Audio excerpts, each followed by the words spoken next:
नमस्कार। आप सभी बीए पाठ प्रथम वर्ष के विद्यार्थियों का आज के व्याख्यान में स्वागत है। आज हम हमारे पूर्व के व्याख्यान समुदाय से जो नेक्स्ट अवधारणा है, संस्था, जिसे अंग्रेजी में हम इंस्टीट्यूट के नाम से भी जानते हैं, के बारे में चर्चा करेंगे।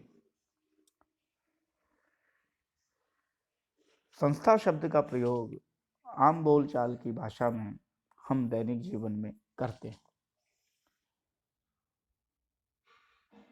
समाजशास्त्र में भी संस्था शब्द का प्रयोग समाजशास्त्रियों द्वारा किया जाता है, परंतु सामान्य बोलचाल की भाषा में संस्था का जो हम अर्थ और परिभाषा लगाते हैं या समझते हैं, समाजशास्त्र में वह अर्थ और परिभाषा अलग होती है। संस्था समाजशास्त्र की मूल अवधारणाओं में मानी जाती है, महत्वपूर्ण अवधारणाओं में मानी जाती है। प्रतियोगी परीक्षाओं में कम से कम एक प्रश्न संस्था पे आना निश्चित होता है। इसलिए अमेरिका के माने हुए समाजशास्त्री मैकाइवर एवं पेज, जिनकी अपनी पुस्तक सोसाइटी अर्थात समाजशास्त्र में एक महत्वपूर्ण पुस्तक है, उस पुस्तक में भी मैकाइवर एवं पेज ने संस्था को परिभाषित किया और वह उनके अनुसार संस्था एक निश्चित संगठन है जो विशिष्ट हितों की सुनिश्चित तरीके से पूर्ण करती हैं। अर्थात मैकाइवर एवं पेज के अनुसार संस्थाएं एक निश्चित संगठन होती हैं जो विशिष्ट हितों की पूर्ति के लिए बनाई जाती हैं और इनकी पूर्ति एक निश्चित तरीके से की जाती है, अर्थात नियमों के माध्यम से, कार्यप्रणाली के माध्यम से की जाती है। ऐसे संगठन संस्थाएं कहलाती हैं। एक दूसरी परिभाषा भी माने हुए समाजशास्त्री हैं गिलिन एवं गिलिन ने इन्होंने भी दी है। इनके अनुसार संस्थाएं, सामाजिक संस्थाएं कुछ सांस्कृतिक विशिष्टताओं को व्यक्त करने वाले नियम हैं जिनमें काफी स्थायित्व होता है। अर्थात गिलिन एवं गिलिन कहते हैं कि सामाजिक संस्थाएं कुछ सांस्कृतिक विशिष्टताओं को व्यक्त करने वाले नियम हैं, अर्थात संस्था से तात्पर्य नियमों से लगाया गया है। और गिलिन एवं गिलिन यह भी कहते हैं कि इनमें काफ़ी स्थायित्व होता है, अर्थात समाज को चलाने वाले वे संगठन या वे नियम जिनमें काफ़ी स्थायित्व होता है, संस्थाएं कहलाती हैं। गिलिन एवं गिलिन की परिभाषा के अनुसार संस्था यह है। अब हम संस्था की कुछ विशेषताओं पर चर्चा करेंगे जो कि इनकी परिभाषाओं से ही निकलकर सामने आती हैं। पहली, संरचना। समाज की आवश्यकताओं की पूर्ति करने वाली संरचना को संस्था कहते हैं और संस्था की अपनी संरचना होती है, अर्थात समाज की किसी भी आवश्यकता की या विशिष्ट आवश्यकता की पूर्ति करने वाले संगठन संस्थाएं कहलाते हैं। और प्रत्येक संस्था की अपनी एक संरचना होती है, अर्थात उसके अपने अंग होते हैं और प्रत्येक अंग एक दूसरे से तार्किकता के आधार पर, कार्यकरण संबंधों के आधार पर जुड़े हुए होते हैं और इस रूप में वे समाज की आवश्यकताओं की पूर्ति करने का कार्य करते हैं। दूसरा, निश्चित कार्य प्रणाली। प्रत्येक संस्था की अपनी एक निश्चित कार्य प्रणाली होती है, अर्थात प्रत्येक संस्था का अपना एक कार्य करने का तरीका होता है। इस तरीके के माध्यम से यह संस्था कार्य करती है। तीसरा, संस्था एक इकाई के रूप में समाज में कई अवधारणाएं एक साथ कार्य करती हैं, जिसमें समुदाय है, समिति है, संस्कृति है, समूह है, संस्था है।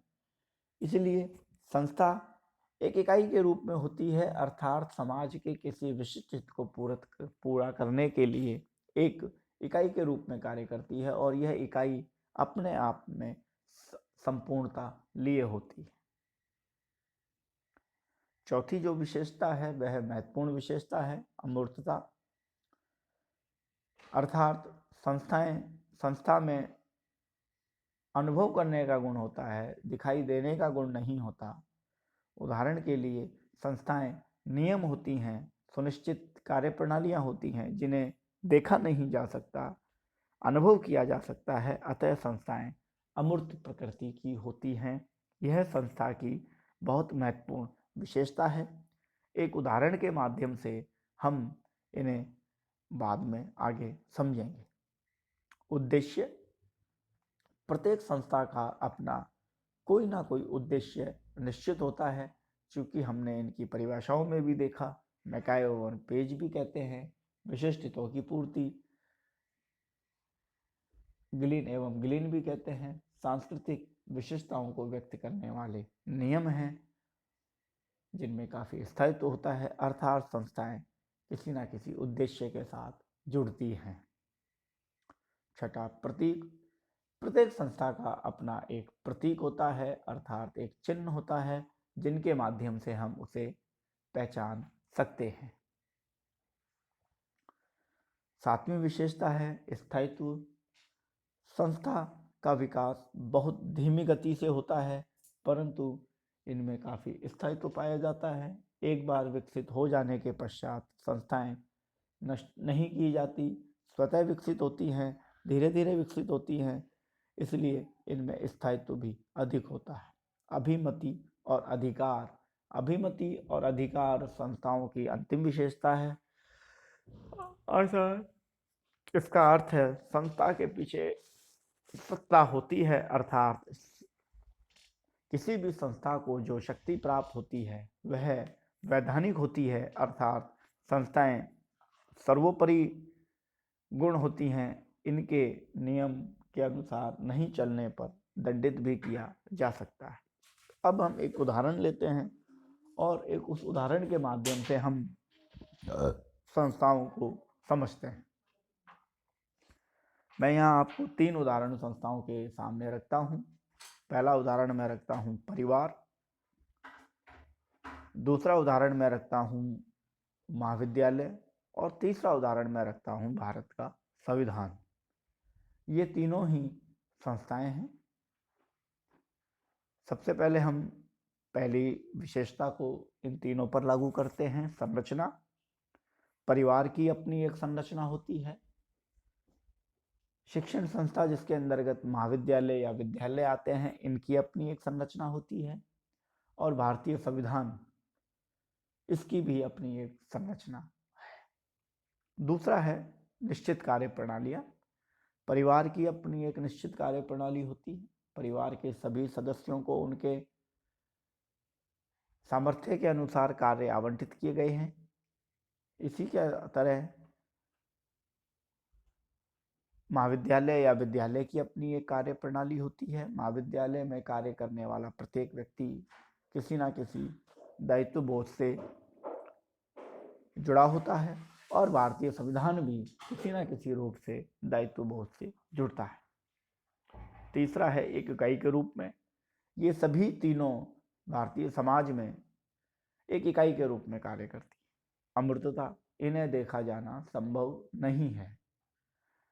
विद्यार्थियों में यह जिज्ञासा का प्रश्न आता है कि सर महाविद्यालय को हम देख सकते हैं, परिवार को भी हम देख सकते हैं, भारतीय संविधान को भी हम देख सकते हैं।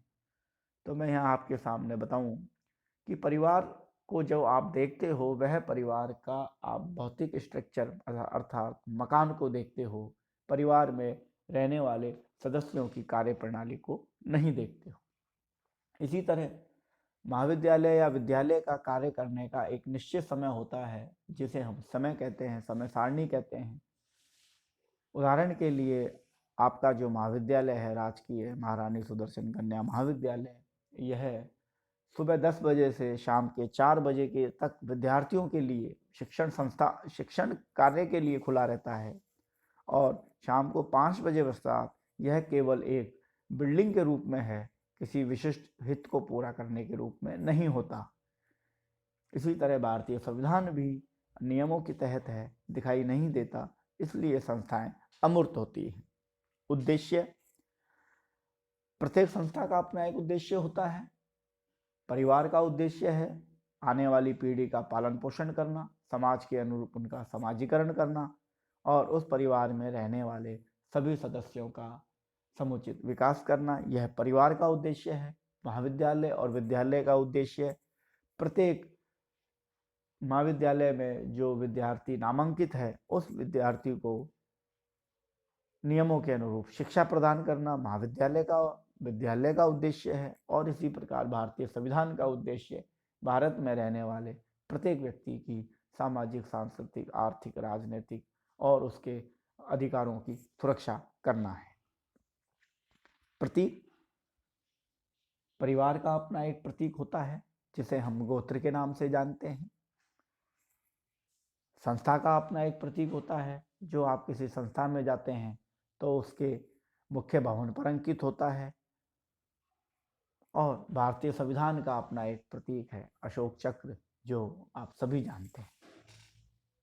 स्थायित्व, परिवार कभी नष्ट नहीं किए जा सकते, महाविद्यालय, विद्यालय कभी नष्ट नहीं किए जा सकते और भारतीय संविधान भी नष्ट नहीं किया जा सकता। ये स्थायी होते हैं और एक बहुत लंबे समय का परिणाम होते हैं, अर्थात धीरे धीरे विकसित होते हैं। इसके पश्चात है अभिमति और अधिकार। परिवार के सदस्य यदि कोई गलत कार्य करते हैं तो परिवार के मुखिया उन्हें दंडित कर सकते हैं। ये परिवार के मुखिया के पास सत्ता होती है।